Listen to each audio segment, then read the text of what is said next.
en los últimos decenios, el interés por los ayunadores ha disminuido muchísimo. Antes era un buen negocio organizar grandes exhibiciones de este género como espectáculo independiente, cosa que hoy, en cambio, es imposible del todo. Eran otros los tiempos. Entonces, toda la ciudad se ocupaba del ayunador, aumentaba su interés a cada día de ayuno, todos querían verlo siquiera una vez al día, en los últimos del ayuno no faltaba quien se estuviera días enteros sentado ante la pequeña jaula del ayunador. Había, además, exhibiciones nocturnas, cuyo efecto era realzado por medio de antorchas. En los días buenos, se sacaba la jaula al aire libre, y era entonces cuando les mostraban el ayunador a los niños. Para los adultos aquello solía no ser más que una broma, en la que tomaban parte medio por moda, pero los niños, cogidos de las manos por prudencia, miraban asombrados y boquiabiertos a aquel hombre pálido, con camiseta oscura, de costillas salientes, que, desdeñando un asiento, permanecía tendido en la paja esparcida por el suelo, y saludaba, a veces, cortésmente o respondía con forzada sonrisa a las preguntas que se le dirigían o sacaba, quizá, un brazo por entre los hierros para hacer notar su delgadez, y volvía después a sumirse en su propio interior, sin preocuparse de nadie ni de nada, ni siquiera de la marcha del reloj, para él tan importante, única pieza de mobiliario que se veía en su jaula. Entonces se quedaba mirando al vacío, delante de sí, con ojos semicerrados, y solo de cuando en cuando bebía en un diminuto vaso un sorbito de agua para humedecerse los labios. Aparte de los espectadores que sin cesar se renovaban, había allí vigilantes permanentes, designados por el público, los cuales, y no deja de ser curioso, solían ser carniceros, siempre debían estar tres al mismo tiempo, y tenían la misión de observar día y noche al ayunador para evitar que, por cualquier recóndito método, pudiera tomar alimento. Pero esto era solo una formalidad introducida para tranquilidad de las masas, pues los iniciados sabían muy bien que el ayunador, durante el tiempo del ayuno, en ninguna circunstancia, ni aun a la fuerza, tomaría la más mínima porción de alimento. El honor de su profesión se lo prohibía. A la verdad, no todos los vigilantes eran capaces de comprender tal cosa, muchas veces había grupos de vigilantes nocturnos que ejercían su vigilancia muy débilmente. Se juntaban adrede en cualquier rincón y allí se sumían en los lances de un juego de cartas con la manifiesta intención de otorgar al ayunador un pequeño respiro, durante el cual, a su modo de ver, podría sacar secretas provisiones. No se sabía de dónde. Nada atormentaba tanto al ayunador como tales vigilantes, lo atribulaban, le hacían espantosamente difícil su ayuno. A veces, sobreponíase a su debilidad y cantaba durante todo el tiempo que duraba aquella guardia, mientras le quedase aliento, para mostrar a aquellas gentes la injusticia de sus sospechas, pero de poco le servía, porque entonces se admiraban de su habilidad que hasta le permitía comer mientras cantaba. Muy preferibles eran, para él, los vigilantes que se pegaban a las rejas, y que, no contentándose con la turbia iluminación nocturna de la sala, le lanzaban a cada momento el rayo de las lámparas eléctricas de bolsillo que ponía a su disposición el empresario. La luz cruda no lo molestaba, en general no llegaba a dormir, pero quedar traspuesto un poco podía hacerlo con cualquier luz, a cualquier hora y hasta con la sala llena de una estrepitosa muchedumbre. Estaba siempre dispuesto a pasar toda la noche en vela con tales vigilantes, estaba dispuesto a bromear con ellos, a contarles historias de su vida vagabunda y a oír, en cambio, las suyas, solo para mantenerse despierto, para poder mostrarles de nuevo que no tenía en la jaula nada comestible y que soportaba el hambre como no podría hacerlo ninguno de ellos. Pero cuando se sentía más dichoso era al llegar la mañana, y por su cuenta les era servido a los vigilantes un abundante desayuno, sobre el cual se arrojaban con el apetito de hombres robustos que han pasado una noche de trabajosa vigilia. Cierto que no faltaban gentes que quisieran ver en este desayuno un grosero soborno de los vigilantes, pero la cosa seguía haciéndose, y si se les preguntaba si querían tomar a su cargo,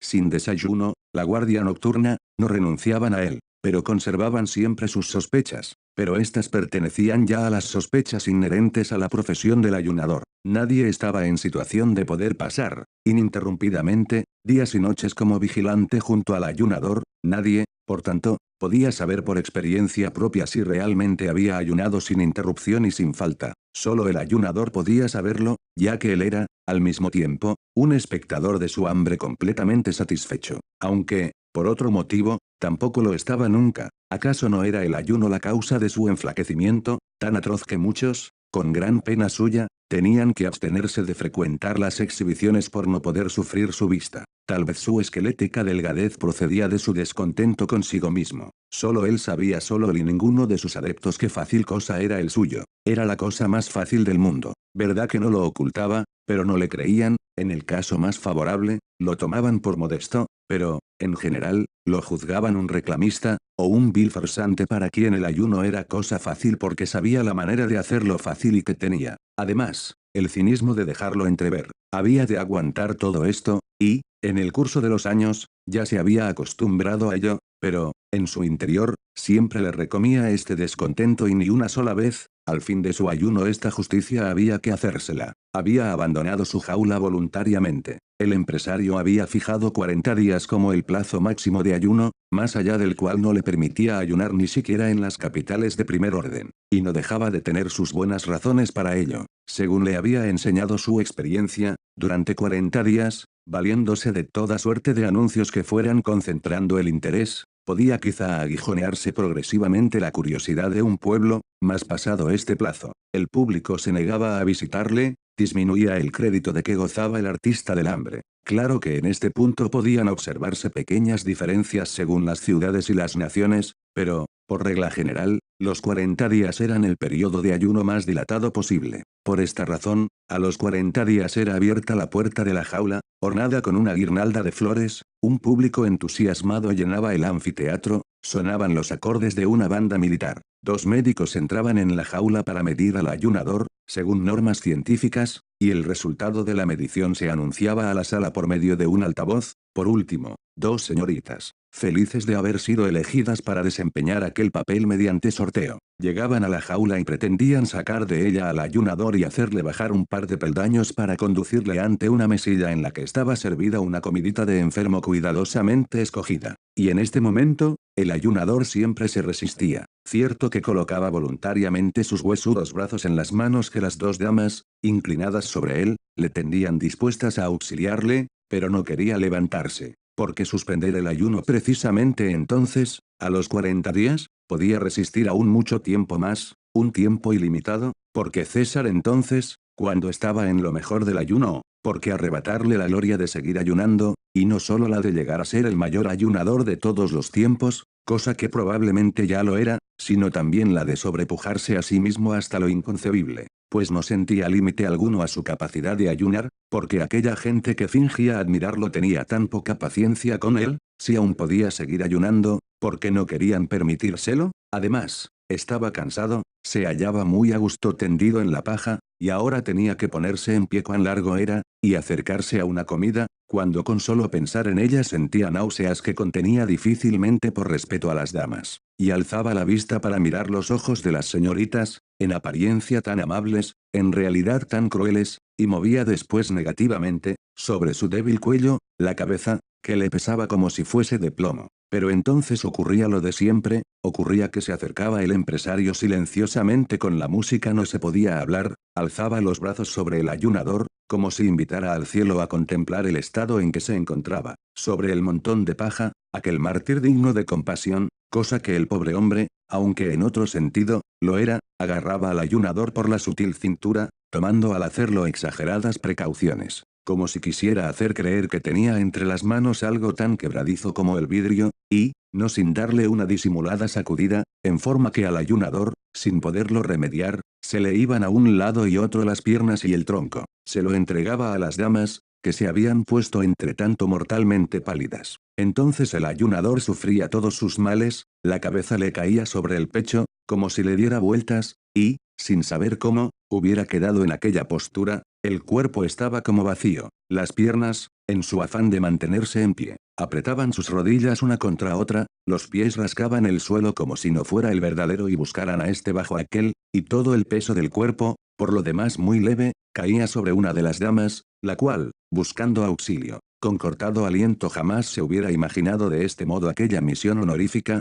alargaba todo lo posible su cuello para librar siquiera su rostro del contacto con el ayunador, pero después, como no lo lograba, y su compañera, más feliz que ella, no venía en su ayuda, sino que se limitaba a llevar entre las suyas, temblorosas, el pequeño haz de huesos de la mano del ayunador, la portadora, en medio de las divertidas carcajadas de toda la sala, rompía a llorar y tenía que ser librada de su carga por un criado, de largo tiempo atrás preparado para ello. Después venía la comida, en la cual el empresario, en el semisueño del desenjaulado, más parecido a un desmayo que a un sueño, le hacía tragar alguna cosa, en medio de una divertida charla con que apartaba la atención de los espectadores del estado en que se hallaba el ayunador. Después venía un brindis dirigido al público, que el empresario fingía dictado por el ayunador, la orquesta recalcaba todo con un gran trompeteo, marchábase el público y nadie quedaba descontento de lo que había visto, nadie, salvo el ayunador. El artista del hambre, nadie, excepto él. Vivió así muchos años, cortados por periódicos descansos, respetado por el mundo, en una situación de aparente esplendor, mas, no obstante, casi siempre estaba de un humor melancólico, que se acentuaba cada vez más, ya que no había nadie que supiera tomarlo en serio. Con que, además, ¿podrían consolarle? ¿Qué más podía apetecer? Y si alguna vez surgía alguien, de piadoso ánimo, que lo compadecía y quería hacerle comprender que, probablemente, su tristeza procedía del hambre, bien podía ocurrir, sobre todo si estaba ya muy avanzado el ayuno, que el ayunador le respondiera con una explosión de furia, y, con espanto de todos, comenzaba a sacudir como una fiera los hierros de la jaula. Mas para tales cosas tenía el empresario un castigo que le gustaba emplear. Disculpaba al ayunador ante el congregado público, añadía que solo la irritabilidad provocada por el hambre, irritabilidad incomprensible en hombres bien alimentados, podía hacer disculpable la conducta del ayunador. Después, tratando de este tema, para explicarlo pasaba a rebatir la afirmación del ayunador de que le era posible ayunar mucho más tiempo del que ayunaba, alababa la noble ambición, la buena voluntad, el gran olvido de sí mismo, que claramente se revelaban en esta afirmación, pero enseguida procuraba echarla abajo solo con mostrar unas fotografías, que eran vendidas al mismo tiempo, pues en el retrato se veía al ayunador en la cama, casi muerto de inanición, a los 40 días de su ayuno. Todo esto lo sabía muy bien el ayunador, pero era cada vez más intolerable para él aquella enervante deformación de la verdad. Presentábase allí como causa lo que solo era consecuencia de la precoz terminación del ayuno. Era imposible luchar contra aquella incomprensión, contra aquel universo de estulticia. Lleno de buena fe, escuchaba ansiosamente desde su reja las palabras del empresario, pero al aparecer las fotografías, soltábase siempre de la reja, y, sollozando, volvía a dejarse caer en la paja. El ya calmado público podía acercarse otra vez a la jaula y examinarlo a su sabor. Unos años más tarde, si los testigos de tales escenas volvían a acordarse de ellas, notaban que se habían hecho incomprensibles hasta para ellos mismos. Es que mientras tanto se había operado el famoso cambio, sobrevino casi de repente, debía haber razones profundas para ello, pero ¿quién es capaz de hallarlas? El caso es que cierto día, el tan mimado artista del hambre se vio abandonado por la muchedumbre ansiosa de diversiones, que prefería otros espectáculos. El empresario recorrió otra vez con él media Europa, para ver si en algún sitio hallarían aún el antiguo interés. Todo en vano, como por obra de un pacto, había nacido al mismo tiempo, en todas partes, una repulsión hacia el espectáculo del hambre. Claro que, en realidad, este fenómeno no podía haberse dado así, de repente, y, meditabundos y compungidos, recordaban ahora muchas cosas que en el tiempo de la embriaguez del triunfo no habían considerado suficientemente, presagios no atendidos como merecían serlo, pero ahora era demasiado tarde para intentar algo en contra. Cierto que era indudable que alguna vez volvería a presentarse la época de los ayunadores, pero para los ahora vivientes, eso no era consuelo. ¿Qué debía hacer, pues, el ayunador? Aquel que había sido aclamado por las multitudes, no podía mostrarse en barracas por las ferias rurales, y para adoptar otro oficio, no solo era el ayunador demasiado viejo, sino que estaba fanáticamente enamorado del hambre. Por tanto, se despidió del empresario, compañero de una carrera incomparable, y se hizo contratar en un gran circo, sin examinar siquiera las condiciones del contrato. Un gran circo, con su infinidad de hombres, animales y aparatos que sin cesar se sustituyen y se complementan unos a otros, puede, en cualquier momento, utilizar a cualquier artista, aunque sea un ayunador, si sus pretensiones son modestas, naturalmente. Además, en este caso especial, no era solo el mismo ayunador quien era contratado, sino su antiguo y famoso nombre, y ni siquiera se podía decir, dada la singularidad de su arte, que, como al crecer la edad mengua la capacidad, un artista veterano, que ya no está en la cumbre de su poder, trata de refugiarse en un tranquilo puesto de circo. Al contrario, el ayunador aseguraba, y era plenamente creíble, que lo mismo podía ayunar entonces que antes. y hasta aseguraba que si lo dejaban hacer su voluntad, cosa que al momento le prometieron, sería aquella la vez en que había de llenar al mundo de justa admiración, afirmación que provocaba una sonrisa en las gentes del oficio, que conocían el espíritu de los tiempos, del cual, en su entusiasmo, habíase olvidado el ayunador, mas, allá en su fondo, el ayunador no dejó de hacerse cargo de las circunstancias, y aceptó sin dificultad que no fuera colocada su jaula en el centro de la pista, como número sobresaliente, sino que se la dejara fuera, cerca de las cuadras, sitio, por lo demás, bastante concurrido. Grandes carteles, de colores chillones, rodeaban la jaula y anunciaban lo que había que admirar en ella. En los intermedios del espectáculo, cuando el público se dirigía hacia las cuadras para ver los animales, era casi inevitable que pasaran por delante del ayunador y se detuvieran allí un momento. ¿Acaso habrían permanecido más tiempo junto a él si no hicieran imposible una contemplación más larga y tranquila los empujones de los que venían detrás por el estrecho corredor, y que no comprendían que se hiciera aquella parada en el camino de las interesantes cuadras? Por este motivo, el ayunador temía aquella hora de visitas, que, por otra parte, anhelaba como el objeto de su vida. En los primeros tiempos apenas había tenido paciencia para esperar el momento del intermedio, había contemplado, con entusiasmo, la muchedumbre que se extendía y venía hacia él, hasta que muy pronto, ni la más obstinada y casi consciente voluntad de engañarse a sí mismo se salvaba de aquella experiencia. Tuvo que convencerse de que la mayor parte de aquella gente, sin excepción, no traía otro propósito que el de visitar las cuadras, y siempre era lo mejor el ver aquella masa, así, desde lejos, porque cuando llegaban junto a su jaula, enseguida lo aturdían los gritos e insultos de los dos partidos que inmediatamente se formaban, el de los que querían verlo cómodamente, y bien pronto llegó a ser este bando el que más apenaba al ayunador, porque se paraban, no porque les interesara lo que tenían ante los ojos, sino por llevar la contraria y fastidiar a los otros, y el de los que solo apetecían llegar lo antes posible a las cuadras. Una vez que había pasado el gran tropel, venían los rezagados, y también estos, en vez de quedarse mirándolo cuanto tiempo les apeteciera, pues ya era cosa no impedida por nadie, pasaban deprisa, a paso largo, apenas concediéndole una mirada de reojo, para llegar con tiempo de ver los animales. Y era caso insólito el que viniera un padre de familia con sus hijos, mostrando con el dedo al ayunador y explicando extensamente de qué se trataba, y hablara de tiempos pasados, cuando había estado él en una exhibición análoga, pero incomparablemente más lucida que aquella, y entonces los niños, que, a causa de su insuficiente preparación escolar y general, que sabían ellos lo que era ayunar, seguían sin comprender lo que contemplaban. Tenían un brillo en sus inquisidores ojos, en que se traslucían futuros tiempos más piadosos. Quizá estarían un poco mejor las cosas, decíase a veces el ayunador, si el lugar de la exhibición no se hallase tan cerca de las cuadras. Entonces les habría sido más fácil a las gentes elegir lo que prefirieran, aparte de que le molestaban mucho y acababan por deprimir sus fuerzas las emanaciones de las cuadras, la nocturna inquietud de los animales, el paso por delante de su jaula de los sangrientos trozos de carne con que alimentaban a los animales de presa, y los rugidos y gritos de estos durante su comida. Pero no se atrevía a decirlo a la dirección, pues, si bien lo pensaba, siempre tenía que agradecer a los animales la muchedumbre de visitantes que pasaban ante él, entre los cuales, de cuando en cuando, bien se podía encontrar alguno que viniera especialmente a verle. Quién sabe en qué rincón lo meterían, si al decir algo les recordaba que aún vivía y les hacía ver, en resumidas cuentas, que no venía a ser más que un estorbo en el camino de las cuadras. Un pequeño estorbo en todo caso, un estorbo que cada vez se hacía más diminuto. Las gentes se iban acostumbrando a la rara manía de pretender llamar la atención como ayunador en los tiempos actuales, y adquirido este hábito, quedó ya pronunciada la sentencia de muerte del ayunador. Podía ayunar cuanto quisiera, y así lo hacía, pero nada podía ya salvarle, la gente pasaba por su lado sin verle. Y si intentara explicarle a alguien el arte del ayuno, a quien no lo siente,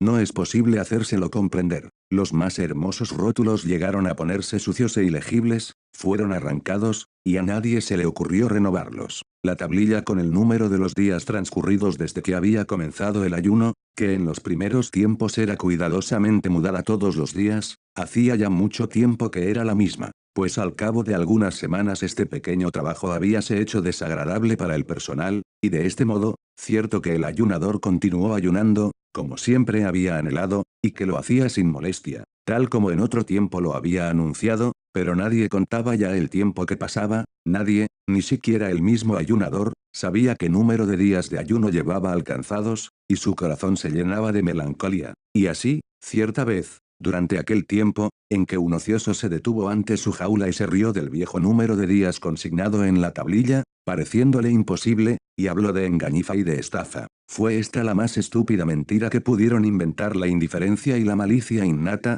pues no era el ayunador quien engañaba, él trabajaba honradamente. Pero era el mundo quien se engañaba en cuanto a sus merecimientos. Volvieron a pasar muchos días, pero llegó uno en que también aquello tuvo su fin. Cierta vez, un inspector se fijó en la jaula y preguntó a los criados por qué dejaban sin aprovechar aquella jaula tan utilizable que solo contenía un podrido montón de paja. Todos lo ignoraban, hasta que, por fin, uno, al ver la tablilla del número de días, se acordó del ayunador. Removieron con horcas la paja, y en medio de ella hallaron al ayunador. ¿Ayunas todavía?, preguntóle el inspector. ¿Cuándo vas a cesar de una vez? Perdónenme todos, musitó el ayunador, pero solo lo comprendió el inspector, que tenía el oído pegado a la reja. Sin duda, dijo el inspector, poniéndose el índice en la sien para indicar con ello al personal el estado mental del ayunador. Todos te perdonamos. Había deseado toda la vida que admiraran mi resistencia al hambre, dijo el ayunador. Y la admiramos, repúsole el inspector. Pero no deberían admirarla, dijo el ayunador. Bueno,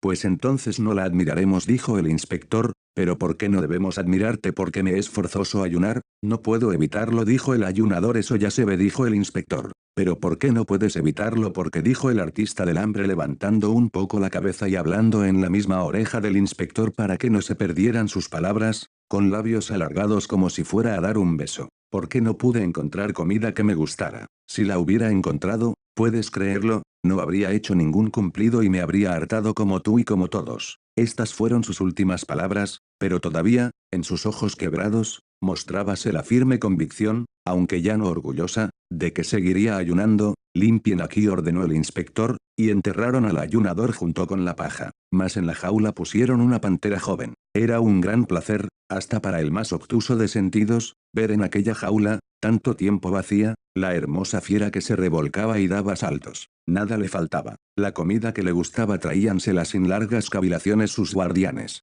Ni siquiera parecía añorar la libertad. Aquel noble cuerpo, provisto de todo lo necesario para desgarrar lo que se le pusiera por delante, parecía llevar consigo la propia libertad, parecía estar escondida en cualquier rincón de su dentadura, y la alegría de vivir brotaba con tan fuerte ardor de sus fauces, que no les era fácil a los espectadores poder hacerle frente, pero se sobreponían a su temor, se apretaban contra la jaula y en modo alguno querían apartarse de allí.